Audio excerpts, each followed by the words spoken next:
Good news mga kamaster, dahil sa kasalukuyan po ang budget ng DepEd para sa taong 2021 ay nakahanda na para sa bicameral deliberation. Ito po yung pagtitipon ng mga representatives mula po sa House of Representatives at sa Senado para po pag-usapan ang 2021 budget. At sa bersyon nga po ng Senado mga kamaster, ay napapaloob na po doon sa 2021 budget na yon ang 5,000 na cash allowance ng mga guro mula po sa nakaraang 3,500. Mismong mga senador na mga kamaster ang nakikipaglaban para mapasali po sa 2021 budget ng DepEd. Ito pong mas mataas na cash allowance ng mga guro from 3,500 to 5,000. Ito ay dahil sa na-approve na po sa bersyon ng mga senador. Yun pong Teaching Supplies Allowance Act na siya magtataas sa cash allowance from 3,500 to 10,000 at by 2021 nga ay magiging 5,000 na ito batay po doon sa naipasa na bill ng mga senador. So ipinaglalaban ito ngayon ng mga senador doon po sa bicameral na committee nang sa ganon nga ay ito na yung magiging mapasali na doon sa budget ng DepEd. Kapag po ito ay ma-approve mga kamaster, ay napakalapit na po sa possibility na talagang magiging ma-approve na rin yung version ng House of Representatives dito po sa Teaching Supplies Allowance Act. Dahil nga, yun po yung hinihintay ngayon nang sa ganun ay magiging batas na rin itong bill na siyang magsusulong para sa mas mataas na cash allowance ng mga guro.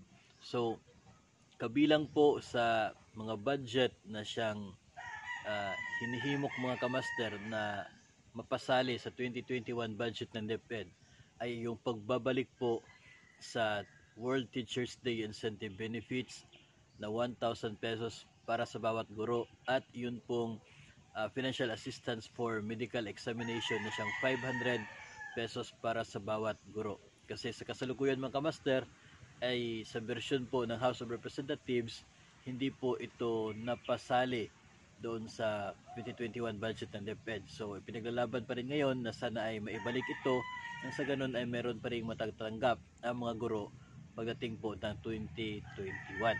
So maliban dito mga kamaster ay ipinaglalaban din yung pagtaas ng budget para sa monthly operating and other expenses ng mga paaralan o yun pong MOOE budget para sa bawat paaralan para po sa taong 2021. Dala na rin ng matinding pangangailangan ngayong bagong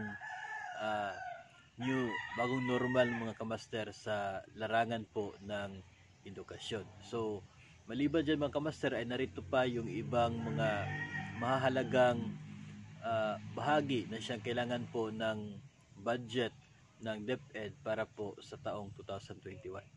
Paglilipat ng 25 billion unprogrammed na pundo sa programmed na pundo ng DepEd, pagtataas ng budget para sa learning resources, self-learning modules, DepEd TV and radio, special provision para sa extended validity ng pundo para sa specific education programs at dagdag na MOOE para sa school operations. Narito naman ang pahayag ni DepEd Secretary Leonor Briones tungkol sa nasabing budget.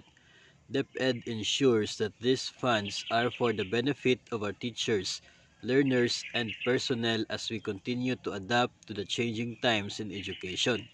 We thank Senator Pia for graciously defending our budget, and we welcome our senators' inputs to efficiently utilize our funds.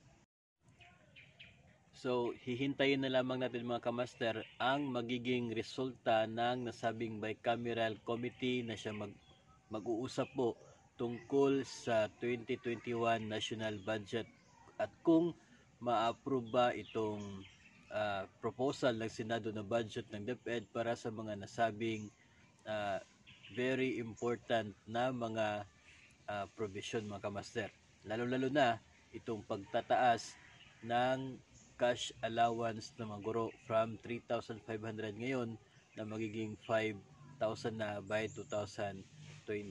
At ito ring pagtataas ng budget para sa school MOOE sapagkat alam po natin mga kamaster na talagang kailangan ito ngayon ng mga paaralan, hindi lamang po para sa mga printing ng mga modules, kundi maging sa mga repair na rin ng mga paaralan at para po sa pagpo-provide ng mga pangangailangan ng mga guro ngayong panahon po ng new normal dito po sa education system ng ating bansa. So, tayo po ay mananatiling magiging positibo mga kamaster na talagang ma-approve ng bicameral committee itong bagong budget ng DepEd, mas mataas sa budget ng DepEd dahil alam po natin mga kamaster na ito po ay para sa kapakanan ng mga personnel nito at sa kabuuang education department. So hanggang sa susunod na lamang na episode at updates natin may bigay sa inyo mga kamaster, huwag kalimutan na mag-subscribe para updated kayo kung meron tayong bagong videos na ipapalabas dito sa ating YouTube channel. Keep safe everyone.